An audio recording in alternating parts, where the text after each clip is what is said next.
Halo semuanya, sebelumnya perkenalkan dulu, nama saya Rahayu Sukmawati. Pada kesempatan kali ini saya akan coba menjelaskan salah satu materi pada mata kuliah Sistem Pendukung Keputusan. Nah, materi yang akan saya jelaskan kali ini adalah penyelesaian metode WP. Buat kalian yang masih bingung, tonton sampai habis ya.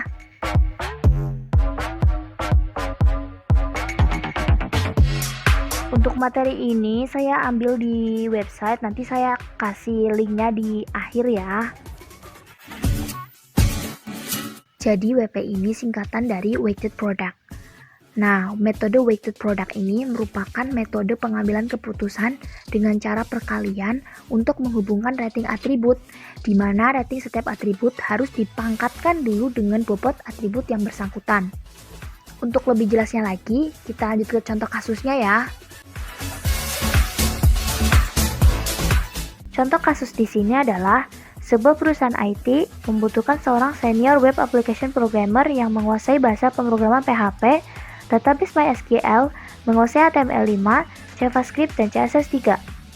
Ada 9 kandidat yang akan dipilih dari hasil interview yang sudah dilakukan oleh tim HRD dan IT yang akan dijadikan alternatif, yaitu alternatif 1 Sinta, 2 Gatot, 3 Reza, 4 James, 5 Bella, 6 Yuna, 7 Hilmi, 8 Usman, dan 9 Zaki. Nah, setelah sudah tahu kasusnya bagaimana, sekarang kita langsung ke tahap 1 untuk penyelesaiannya. Tahap 1 ini adalah kita harus menentukan kriteria yang akan menjadi acuan dalam pengambilan keputusan. Di sini sudah ditentukan ada 5 kriteria ya. Yang pertama adalah penguasaan aspek teknis dengan skala 1-10. Yang kedua ada pengalaman kerja. Nah, pengalaman kerja ini dalam tahun. Kriteria yang ketiga ada interpersonal skill dengan skala 1-10. Yang keempat ada usia dalam tahun.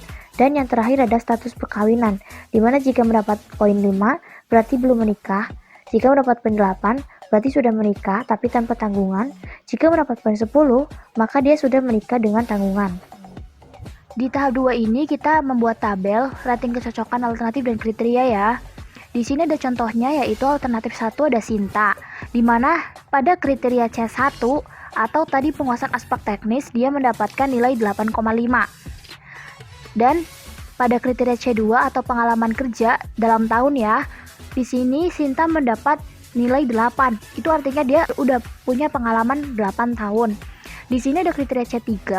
C3 ini tadi interpersonal skillnya ya, skalanya 1-10. Sinta ini dapat nilai 9.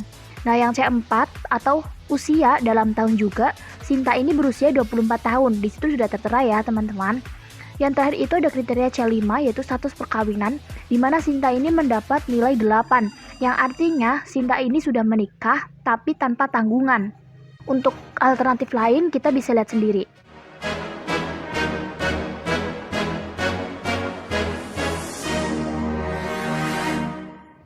Selanjutnya kita langsung ke tahap 3 ya.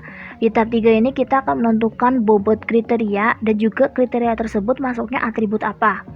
Nah, di sini kita ada bobotnya ya. Bobot ini nanti kita bisa bebas mau angka berapa aja. Tapi di sini bobot penguasaan aspek teknis 4, pengalaman kerja 4, interpersonal skillnya 2, usia 1,5 dan status perkawinannya 3,5. Nah, selanjutnya setelah kita udah menentukan bobotnya, kita juga harus menentukan si kriteria ini masuknya atribut apa, benefit atau cost. Kebanyakan yang masih bingung tuh di sini, benefit atau cost-nya itu masih pada bingung. Nah, kalau masih bingung itu biasanya akan berpengaruh pada penghitungan faktor S-nya nanti.